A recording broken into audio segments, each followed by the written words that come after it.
എല്ലാവർക്കും ദൈവനാമത്തിൽ സ്നേഹവന്ദനം. ഇന്ന് ഹോശാന ഞായർ. ലോകമെങ്ങുമുള്ള ദൈവജനം നമ്മുടെ കർത്താവും രക്ഷിതാവുമായിരിക്കുന്ന യേശു ക്രിസ്തുവിൻ്റെ യെരുശലേമിലേക്കുള്ള രാജകീയ പ്രവേശനത്തെക്കുറിച്ച് ഓർക്കുന്ന ഹോശാനയുടെ പെരുന്നാൾ ദിനമാണ്. ഹോശന്ന എന്ന വാക്കിൻ്റെ അർത്ഥം രക്ഷിക്കുക എന്നാണ്. എന്തിൽ നിന്നുള്ള രക്ഷയാണ്? ക്രൈസ്തവനെ സംബന്ധിച്ചിടത്തോളം രക്ഷ എന്ന് പറയുന്നത് പാപത്തിൽ നിന്ന് രക്ഷപ്പെടുക എന്നുള്ളതാണ്. എല്ലാ അനീതിയുടെയും അകൃത്യത്തിൻ്റെയും അടിസ്ഥാനം പാപമാണ്. ഈ പാപത്തിൽ നിന്ന് നമ്മെ വീണ്ടെടുത്ത് രക്ഷയിലേക്ക് നമ്മളെ ഉയർത്തി ദൈവമക്കളാകുവാനുള്ള ദൈവത്തിൻ്റെ വലിയ രക്ഷാകര പദ്ധതിയുടെ ഭാഗമായിട്ടാണ് തൻ്റെ ഏകപുത്രനെ ലോകത്തിലേക്ക് അയച്ചത്. സർവ്വ ലോകവും രക്ഷയുടെ അനുഭവത്തിലും രക്ഷയുടെ സന്തോഷവും അനുഭവിക്കുന്നതിനാണ് ദൈവം ആഗ്രഹിക്കുന്നത്. എന്നാൽ പാപത്തിൻ്റെ ഫലമായി മനുഷ്യൻ വീണുപോവുകയും ആ വീഴ്ചയിൽ നിന്ന് മനുഷ്യനെ വീണ്ടെടുക്കുന്നതിനാണ് ദൈവപുത്രനെ പിതാവായ ദൈവം ലോകത്തിലേക്ക് അയച്ചത്. ആ ലോക രക്ഷായാത്രയുടെ സമാപന നാളുകളിലൂടെയാണ് സഭയാകമാനം ഈ വലിയ നോയമ്പിൻ്റെ നാളിൽ ആരാധനയിലൂടെയും പ്രാർത്ഥനയിലൂടെയും നടന്ന് നീങ്ങുന്നത്. അതിൽ ഹോശാന മുതൽ ഉയർപ്പ് വരെയുള്ള നാളുകളെ നമ്മൾ വിശുദ്ധവാരം എന്നോ പീഡാനുഭവ ആഴ്ച എന്നോ ഇങ്ങനെ പല വാക്കുകൾ പറയുന്നു. പാഷൻ വീക്ക് എന്നാണ് പൊതുവെ നമ്മൾ ഇതിനെക്കുറിച്ച് പറയുന്നത്. അതിൽ ഹോശാനയുടെ പെരുന്നാളാണ് ഇന്ന് ആഘോഷിക്കുന്നത്. അതിന് ആലോചനയ്ക്ക് ആധാരമായി വിശുദ്ധ മത്തായിയുടെ സുവിശേഷം 21-ാം അധ്യായവും വിശുദ്ധ ലൂക്കോസിൻ്റെ സുവിശേഷം 19-ാം അധ്യായത്തിലും ഹോശാന പെരുന്നാളിൻ്റെ ക്രമങ്ങളെക്കുറിച്ചും യേശുവിൻ്റെ ആ വലിയ യെരുശലേം യാത്രയെക്കുറിച്ചും വിശദീകരിക്കുന്ന ഭാഗങ്ങൾ അടിസ്ഥാനമാക്കിയാണ് ഏതാനും ചില ചിന്തകൾ നമുക്ക് എല്ലാവർക്കും കൂടി ഒരുമിച്ച് പങ്കിടുന്നതിന് ആഗ്രഹിക്കുന്നു. അതിനൊരു ടൈറ്റിലായി നൽകാൻ ആഗ്രഹിക്കുന്നത് A new king with a new world order. ഒരു പുതിയ രാജാവും ഒരു പുതിയ രാജ്യക്രമവും എന്നുള്ളതാണ്. ലോകത്തിൻ്റെ ക്രമം എന്ന് പറയുന്നത് വിജയത്തിൻ്റെയും രാജകീയ വാഴ്ചയുടെയും ഒക്കെ ഒരു ചിന്തയാണ്. അധികാരവും അംഗീകാരവും പണവും പ്രതാപവും പ്രശസ്തിയുമാണ് അത് അന്വേഷിക്കുന്നതെങ്കിൽ ദൈവരാജ്യത്തിൻ്റെ പ്രത്യേകത അത് വീണ്ടെടുപ്പിൻ്റെതാണ്, അത് രക്ഷയുടേതാണ്. ഇത് തമ്മിൽ ലോകരാജാക്കന്മാരും രാജാക്കന്മാരുടെ രാജാവായ യേശു കർത്താവിൻ്റെ ക്രമവും തമ്മിൽ വലിയ വ്യത്യാസമാണ്, രാപകൽ വ്യത്യാസമാണ് കാണുന്നത്. രാജാക്കന്മാർ കുതിരപ്പുറത്ത് ആണ് സഞ്ചരിക്കുന്നത് സാധാരണഗതിയിൽ. സമാധാനത്തിൻ്റെ സമയത്ത് കഴുതപ്പുറത്ത് കയറി യാത്ര ചെയ്യുന്നതായും നമ്മൾ വായിക്കുന്നുണ്ടെങ്കിലും രാജാവ് എന്ന് മനസ്സിൽ വരുമ്പോൾ രാജകീയ പ്രതാപവും അതിൻ്റെ പ്രൗഢിയും നമ്മൾ കാണുന്നത് അശ്വാരൂഢനായി കുതിരപ്പുറത്ത് കയ്യിൽ വാളേന്തി നീങ്ങുന്ന ഒരു പ്രതീകമാണ് നമുക്കെപ്പോഴും മനസ്സിലാകുന്നത്.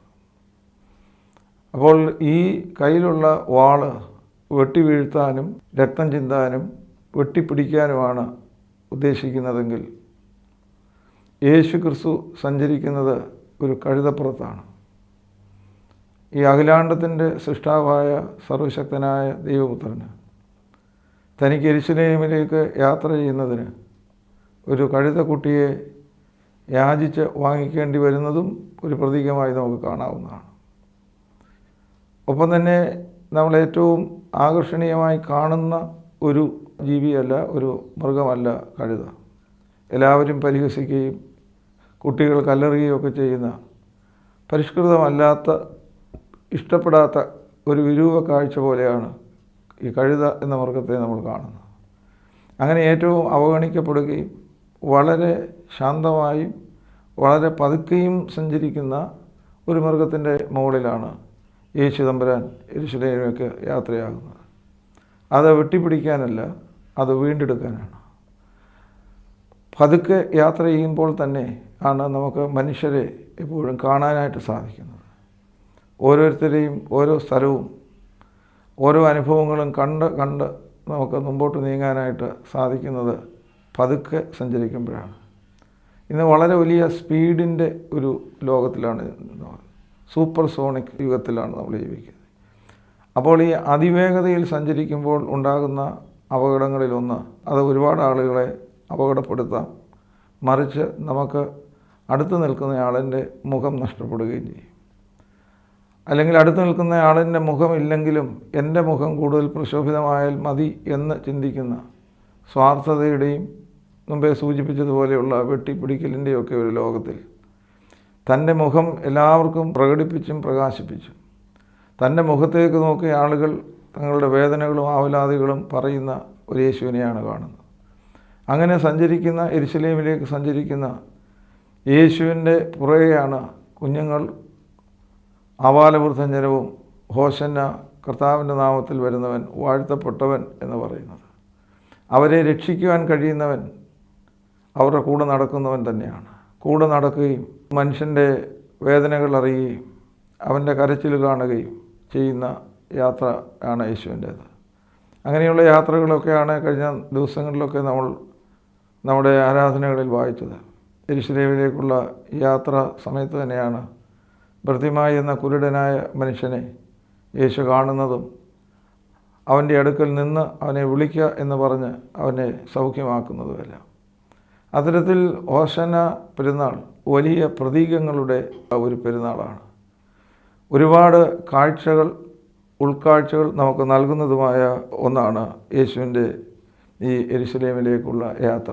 ആദ്യമായി യേശു ആവശ്യപ്പെടുകയാണ്, ശിഷ്യന്മാരെ രണ്ടുപേരെ അയച്ചിട്ട് പറഞ്ഞു, നിങ്ങൾ ഇന്ന സ്ഥലത്ത് ചെന്ന് അവിടെ കെട്ടിയിരിക്കുന്ന ഒരു കഴുതക്കുട്ടിയെ കാണും, അതിനെ അഴിച്ചുകൊണ്ട് വരണം. അപ്പോൾ ആരെങ്കിലും അതിൻ്റെ ഉടമസ്ഥൻ തന്നെ ആയിരിക്കാം, എന്തിനാണ് ഇതിനെ അഴിക്കുന്നത്, ആര് പറഞ്ഞിട്ടാണ് ഇതിനെ അഴിക്കുന്നത്, ഞാൻ എൻ്റെ ഉടമസ്ഥനാണല്ലോ എന്ന് നിശ്ചയമായും പറഞ്ഞു കാണും. അപ്പോൾ യേശു നേരത്തെ പറഞ്ഞിരുന്നു, അങ്ങനെ ചോദിക്കുമ്പോൾ നിങ്ങൾ പറയേണ്ടുന്ന ഉത്തരം എന്ന് പറയുന്നത്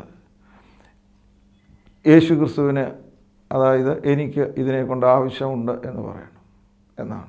അതും ഒരു പ്രതീകമാണ്. ഈ സൃഷ്ടപ്രപഞ്ചത്തിലുള്ള എല്ലാ വസ്തുക്കളും മനുഷ്യരുൾപ്പെടെ ദൈവത്തിൻ്റെ ഇഷ്ടം ഈ ലോകത്തിൽ നിറവേറ്റുന്നതിന് വേണ്ടിയാണ് ദൈവം സൃഷ്ടിച്ചിട്ടുള്ളത്. ദൈവത്തിന് അവയെല്ലാം ഈ ലോകത്തിൻ്റെ പൊതു നന്മയ്ക്ക് വേണ്ടി ഉപയോഗിക്കണം എന്നുള്ളതാണ് ദൈവത്തിൻ്റെ താല്പര്യം. അങ്ങനെയുള്ള താല്പര്യങ്ങൾ മനുഷ്യനൊഴികെ എനിക്ക് തോന്നുന്നു സൃഷ്ടപ്രപഞ്ചത്തിലെ എല്ലാ ജന്തുജാലങ്ങളും സസ്യലോകവും അനുസരിക്കുന്നുണ്ട്.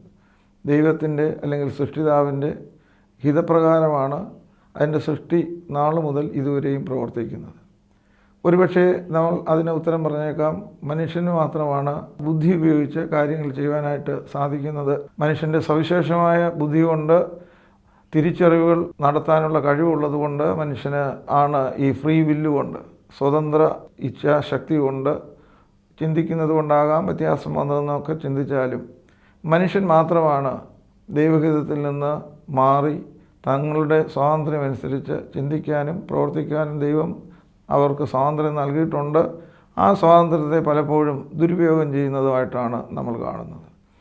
ഇവിടെ നമ്മൾ ലളിതമായ ഒരു ചോദ്യം സംസാരിക്കുന്ന ഞാനും കേൾക്കുന്ന നമ്മളെല്ലാവരും ആലോചിക്കേണ്ടത്, സത്യമായി നമ്മൾ നോക്കിയാൽ ദൈവം നമ്മളെ ഉപയോഗിക്കുവാൻ നമ്മൾ അനുവദിക്കുന്നവരാണോ, അതോ നമ്മൾ ദൈവത്തെ ഉപയോഗിച്ച് ജീവിക്കുന്നവരാണോ? ഇത് അജഗജാന്തരം വ്യത്യാസമുള്ളതാണ്. എനിക്ക് തോന്നുന്നു നമ്മൾ ബഹുഭൂരിപക്ഷം ആളുകൾ തന്നെ നമ്മളെ ദൈവം ഉപയോഗിക്കാൻ അനുവദിക്കുന്നില്ല. നമ്മൾ ദൈവത്തെ ഉപയോഗിക്കുകയാണ് നമ്മുടെ താല്പര്യങ്ങൾക്ക്, കാര്യസാധ്യങ്ങൾക്ക് വേണ്ടി. അതുകൊണ്ട് ഒരു പക്ഷേ ദൈവത്തിൻ്റെ വലിയ ദുഃഖം മനുഷ്യനെ ദൈവം ആഗ്രഹിക്കുന്നത് പോലെ ഉപയോഗിക്കാൻ ഒക്കുന്നില്ലല്ലോ എന്നുള്ള ഒരു ദുഃഖമുണ്ട് എന്ന്. ഈ ദുഃഖം തിരിച്ചറിയാനുള്ള ഒരു സമയം കൂടിയാണ് ഹോശന്ന എന്ന് നമ്മൾ കണ്ടാൽ നന്നായിരിക്കും എന്നാണ് എൻ്റെ അഭിപ്രായം. ഓരോ മനുഷ്യരോടും സൃഷ്ടപ്രപഞ്ചത്തിലാകമാനം പ്രത്യേകിച്ച് സവിശേഷമായ രീതിയിൽ ഓരോ മനുഷ്യരോടും ദൈവം ഈ പെരുന്നാളിൽ ആവശ്യപ്പെടുന്നത്, എനിക്ക് നിന്നെ ആവശ്യമുണ്ട്, എനിക്ക് നിന്നെ ഉപയോഗിക്കണം. I want to use you for the glory of the kingdom of God. ദൈവത്തിൻ്റെ ഇഷ്ടം അത് ദൈവരാജ്യത്തിൻ്റെ പ്രവർത്തനമാണ്. ആ ദൈവരാജ്യം ഭക്ഷണവും പാനീയമല്ല, നീതിയും സമാധാനവും പരിശുദ്ധാത്മാവിൽ സന്തോഷമാണ്.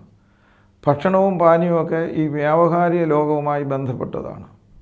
എന്നാൽ നീതി, സമാധാനം, സന്തോഷം ഇവ ഒരു വ്യവസ്ഥിതിയാണ്. അതൊരു പുതിയ രാജ്യക്രമമാണ്. അതുകൊണ്ട് ഈ പുതിയ രാജ്യം, പുതിയ ആകാശവും പുതിയ ഭൂമിയും സൃഷ്ടിക്കുവാൻ എനിക്ക് നിന്നെ ആവശ്യമുണ്ടെന്ന് ഈ ഓശാന ദിനത്തിൽ നമ്മൾ ഓരോരുത്തരോടും ദൈവം പറയുകയാണ്. അപ്പോൾ ഈ പെരുന്നാൾ നമുക്ക് അർത്ഥപൂർണ്ണമാകുന്നത് ഒരു radical surrender to the will of God. ദൈവത്തിൻ്റെ ഹിതം ഈ ലോകത്തിൽ നിറവേറ്റുവാനായിട്ട് സവിശേഷമായ വിധത്തിൽ ദൈവത്തിനെ സമർപ്പിക്കാനായിട്ട് നമുക്ക് സാധിക്കേണ്ടുന്ന ഒരു ദിവസമാണ്. അതുകൊണ്ട് ഏദൻ തോട്ടത്തിൽ ആദി മനുഷ്യനോട് ദൈവം നടുവിൽ നിൽക്കുന്ന വൃക്ഷത്തിൻ്റെ ഫലം തിന്നരുത് എന്ന് പറഞ്ഞപ്പോൾ അവരിലുണ്ടായ ഒരു ചിന്ത, ദൈവത്തിൻ്റെ ഇഷ്ടം അത് കഴിക്കരുതെന്നാണെങ്കിൽ ഞങ്ങളുടെ ഇഷ്ടം അത് കഴിക്കുക എന്നുള്ള ഒരു ചിന്തയാണ്. അതായത് ഈൽഡിങ്, അവരുടെ താല്പര്യങ്ങൾ സാധിക്കാനായിട്ട് അവർ ചിന്തിച്ച് തീരുമാനിച്ച് അങ്ങനെ ഫലം കഴിക്കുകയാണ്. Not your will but my will, ഇതാണ് അവരുടെ പ്രമാണം. നിൻ്റെ ഇഷ്ടമല്ല, എൻ്റെ ഇഷ്ടമാണ് പ്രധാനം, അല്ലെങ്കിൽ ഞങ്ങളുടെ ഇഷ്ടമാണ് പ്രധാനം. എന്നാൽ യേശുക്രിസ്തുവിലൂടെ നമ്മൾ കാണുന്ന ഈ പുതിയ രാജ്യത്തിൽ നമ്മൾ പറയുന്നത്, യേശുക്രിസ്തു അവസാനമായി പറഞ്ഞത്, പിതാവേ എൻ്റെ ഇഷ്ടമല്ല നിൻ്റെ ഇഷ്ടം നടക്കണം.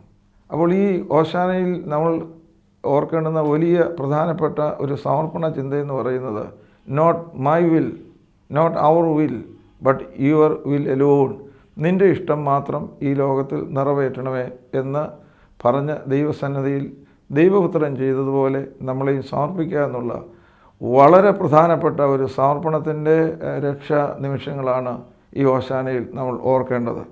അതല്ല എങ്കിൽ നമ്മൾ ദൈവത്തെ ഉപയോഗിക്കുന്നവരായിട്ട് മാത്രം തീരുകയാണ് ചെയ്യുന്നത്. അങ്ങനെ യേശു യെരൂശലേം ദേവാലയത്തിലേക്ക് ഈ യാത്രയിൽ പ്രവേശിക്കുകയാണ്. യെരൂശലേം ദേവാലയത്തിൽ യേശു പ്രവേശിക്കുമ്പോൾ അവിടെ കാണുന്നത്, അവിടെ വിൽക്കുന്നവരെയും വാങ്ങുന്നവരെയുമാണ് കാണുന്നത്.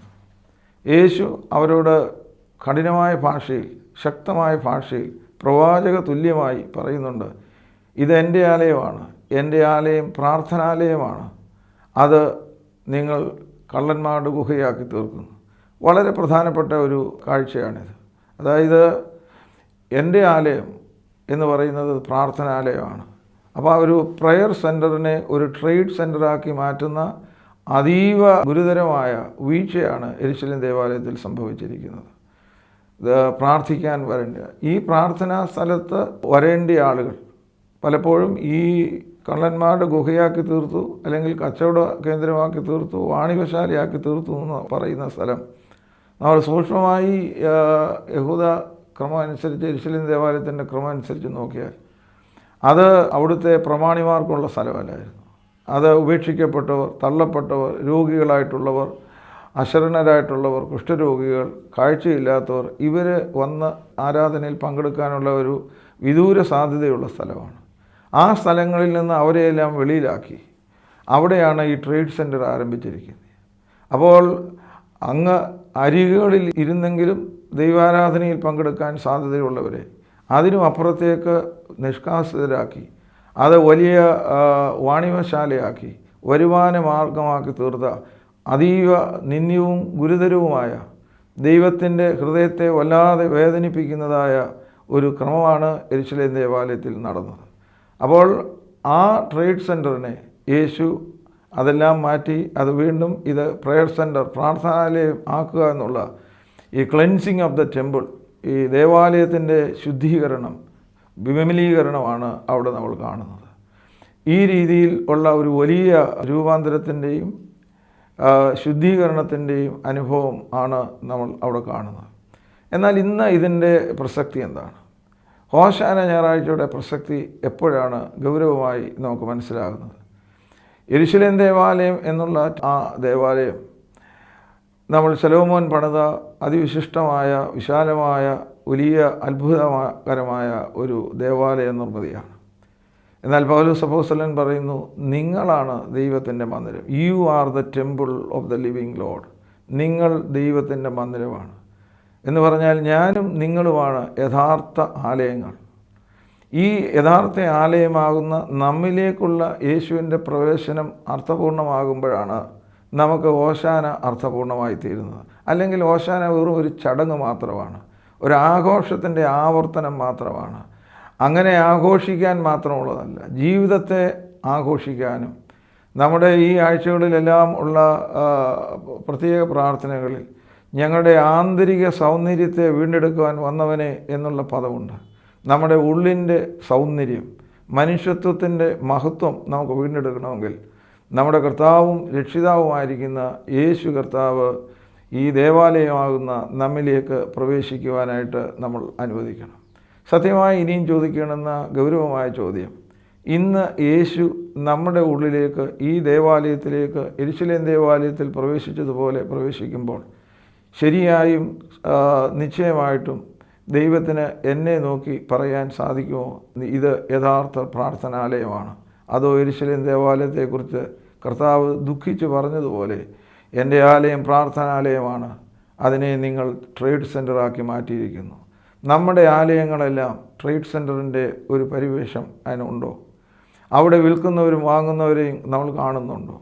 ആരാധനാലയത്തെ ഓരോരുത്തരുടെ താല്പര്യങ്ങൾക്കനുസരിച്ച് ഉപയോഗിക്കുന്നുണ്ടോ?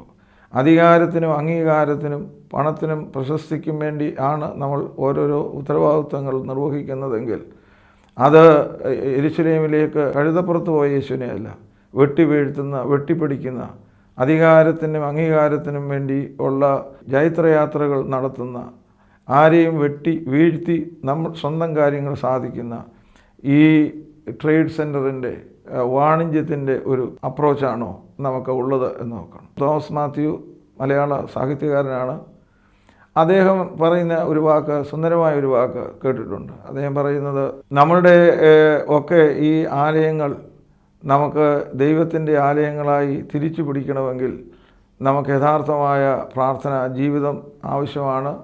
ഇന്ന് സംഭവിക്കുന്നത് എന്താണെന്ന് ചോദിച്ചാൽ ഇതെല്ലാം ട്രേഡ് സെൻ്ററുകളാക്കി മാറ്റുന്നു. അദ്ദേഹം ഉപയോഗിക്കുന്ന പദം, കമ്പോളത്തിൽ മനുഷ്യരില്ല, കമ്പോളത്തിൽ ഇടപാടുകാർ മാത്രമേ ഉള്ളൂ. ഓരോരുത്തരും വരുന്നത് അവരവരുടെ വസ്തുവകൾ വിൽക്കണം, തങ്ങൾ കൊണ്ടുവരുന്നത് നല്ലതാണെന്ന് സ്ഥാപിക്കണം, അതിന് വില കൂട്ടി വിൽക്കണം, നമ്മൾ വാങ്ങിക്കാൻ ആഗ്രഹിക്കുന്ന വസ്തുക്കൾ വില കുറച്ച് കിട്ടണം. അതൊരു ട്രേഡിംഗ് ഇടപാടാണ്.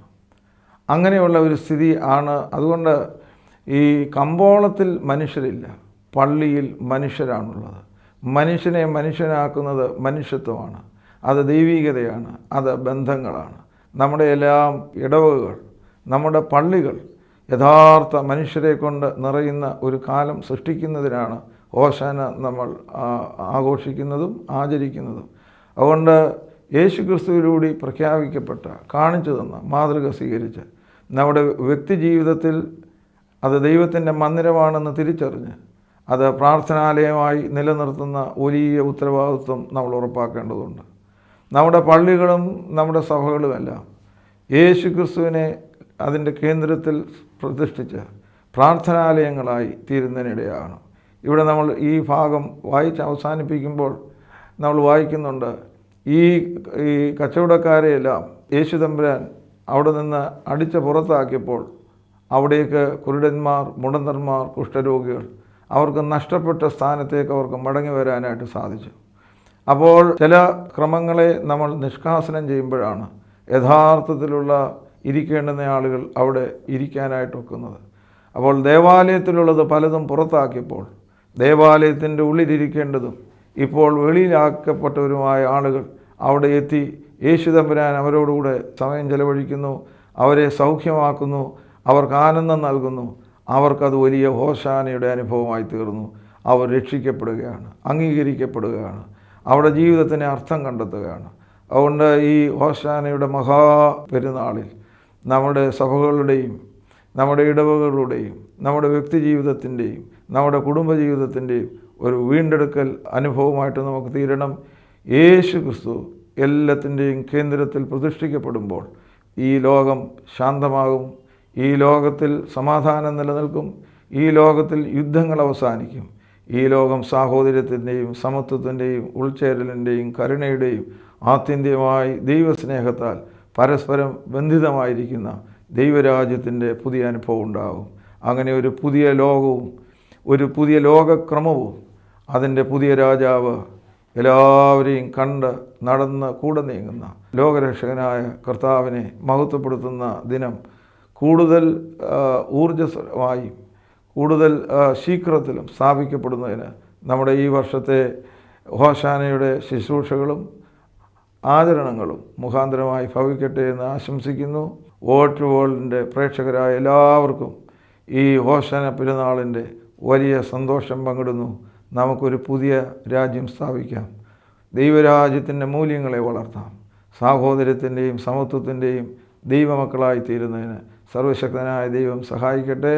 ദൈവം എല്ലാവരെയും അനുഗ്രഹിക്കട്ടെ. തുടർന്നുള്ള ഈ പാഷൻ വീക്കിൻ്റെ എല്ലാ ശുശ്രൂഷകളും നമ്മൾ അത്തരത്തിലുള്ള ആഴത്തിലുള്ള ദൈവാനുഭവവും ദൈവാന്വേഷണം നടക്കുന്ന പ്രാർത്ഥനാ നാളുകളായി തീരട്ടെ എന്ന് പ്രാർത്ഥിക്കുകയും ആശംസിക്കുകയും ചെയ്തുകൊണ്ട് ഞാൻ എൻ്റെ വാക്കുകളെ അവസാനിപ്പിക്കുന്നു. ദൈവം നമ്മെ എല്ലാവരെയും അനുഗ്രഹിക്കട്ടെ.